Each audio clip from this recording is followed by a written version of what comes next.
Merci beaucoup. Alors, je vais juste rétablir un élément. En fait, moi, je n'ai pas participé directement à la conception de cette exposition, mais les archives du département de la justice et de l'intérieur ont été utilisées dans le parcours d'exposition qui a été conçu par Pierre Fournier et par le comité scientifique de l'exposition présumée coupable. Alors, le travail colossal, je pense qu'effectivement, il renvoie à la masse d'archives qui sont conservées ici aux Archives nationales, en particulier les archives judiciaires. Arlette Farge parlait dans son ouvrage Le goût de l'archive de cette sensation de marée, d'inondation qui peut vous saisir quand vous plongez dans les archives. Et je pense que ces définitions sont particulièrement vraies quand on plonge dans les fonds des juridictions. Au département de la justice et de l'intérieur, aux Archives nationales, nous conservons en particulier les fonds d'un certain nombre de juridictions très spécifiques qui ont été utilisées dans l'exposition. Donc, d'une part, les tribunaux révolutionnaires, mais aussi les juridictions d'exception de la Seconde Guerre mondiale, au premier rang desquelles le tribunal d'État, j'y reviendrai tout à l'heure, et la Cour de justice du département de la Seine qui a eu à juger les femmes accusées de faits de collaboration. Alors, comment finalement l'archiviste se positionne par rapport à cette marée de documents ?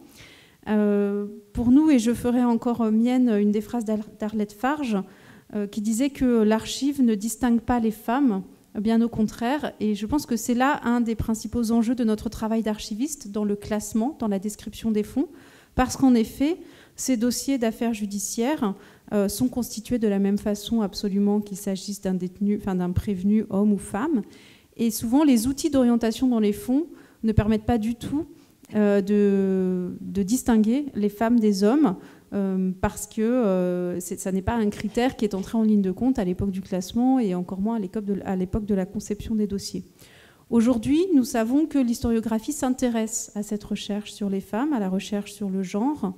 Et donc finalement, c'est aux archivistes qui classent les fonds qu'il revient de faire ressortir ces éléments dans la description. Je prendrai quelques exemples. Nous avons classé très récemment le fonds de la section spéciale de la Cour d'appel de Paris qui a jugé les crimes de diffusion de tracts, notamment portant les mots d'ordre de la Troisième Internationale pendant la Seconde Guerre mondiale. Donc en fait, la résistance clandestine du Parti communiste en Île-de-France pour la section spéciale de la Cour d'appel de Paris.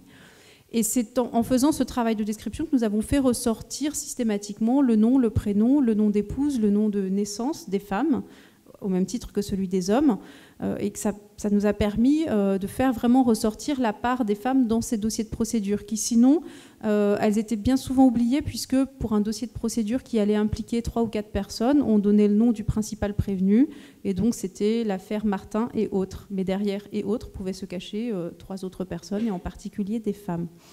Donc dans ce travail de description, nous faisons ressortir l'individualité de tous les prévenus, et donc celle des femmes, ce qui permet aussi parfois de mettre en avant des groupes particuliers. Encore dans ce fonds de la section spéciale de la Cour d'appel de Paris, on voit le rôle particulier qu'ont pu jouer les comités féminins du Parti communiste clandestin dans la diffusion de la propagande et qui ont été poursuivis à ce titre-là, avec des équipes entières de femmes qui ont été arrêtées parce qu'elles concevaient toute la propagande qui était adressée en particulier aux femmes, aux mères de famille, sur la base de tous les problèmes de ravitaillement.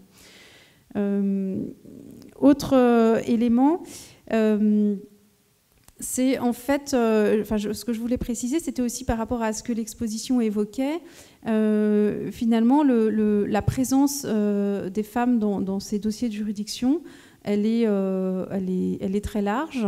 Elle va au-delà de ce que l'exposition a pu retenir peut-être pour la Seconde Guerre mondiale qui est présentée, donc puisqu'on va retrouver des femmes au sujet desquelles des enquêtes sont ouvertes aussi bien pour des faits de collaboration économique que de collaboration politique, que bien sûr les relations intimes avec les Allemands.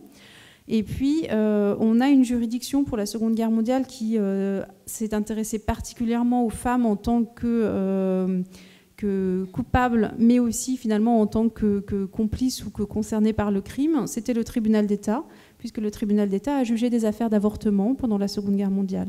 Et je voulais souligner à cet égard que si ces fonds de juridiction de la Seconde Guerre mondiale sont devenus entièrement librement communicables depuis le 24 décembre 2015, les dossiers du tribunal d'État qui concernent des affaires d'avortement sont restés sous le délai de communicabilité de 75 ans parce qu'on a reconnu que là, on était face à des affaires qui qui ne relevait pas du contexte de la Seconde Guerre mondiale, mais d'un contexte social différent. Ce sont des faits de droit commun. Et donc, on n'a pas élargi cette ouverture des archives de la Seconde Guerre mondiale. Donc, on a encore... Là, ça constitue un petit corpus de dossiers qui sont très spécifiques au sein de ces archives judiciaires, qui, pour les archives nationales, sont aujourd'hui très largement ouvertes, puisque nous ne conservons pas de fonds de juridiction postérieurs aux années 80. Le dernier fonds de juridiction qui est encore fermé et dans lequel on va retrouver des femmes, c'est le fonds de la Cour de sûreté de l'État, donc toutes les poursuites pour atteinte à la sûreté de l'État, depuis 1963 jusqu'en 1981. D'accord, merci beaucoup. Est-ce que vous savez si ce sujet est totalement novateur dans les expositions, ou est-ce qu'il y avait déjà eu une exposition depuis les années 70 où on a commencé à s'intéresser à l'histoire des femmes sur ce sujet des femmes coupables? Je ne sais bien, ce n'est pas votre spécialité. Alors voilà, peut-être que Julie Doyon pourra compléter ma réponse. Moi, je dirais que il me semble que là, on a quand même une volonté assez novatrice d'envisager les choses sur la très longue période, c'est-à-dire en partant du Moyen-Âge et en allant jusqu'à l'époque plus contemporaine, avec cette approche par figure et à travers cette chronologie. Il me semble que le renouvellement de ces approches est possible parce que justement les archives sont classées, les archives sont plus accessibles, on peut s'y orienter un peu plus finement. Mais une grande part du travail reste à faire, bien entendu. Oui. C'est vraiment un défi que de parvenir à une finesse dans la description de ces dossiers de procédure pour en faire ressortir toutes les richesses et toutes les particularités.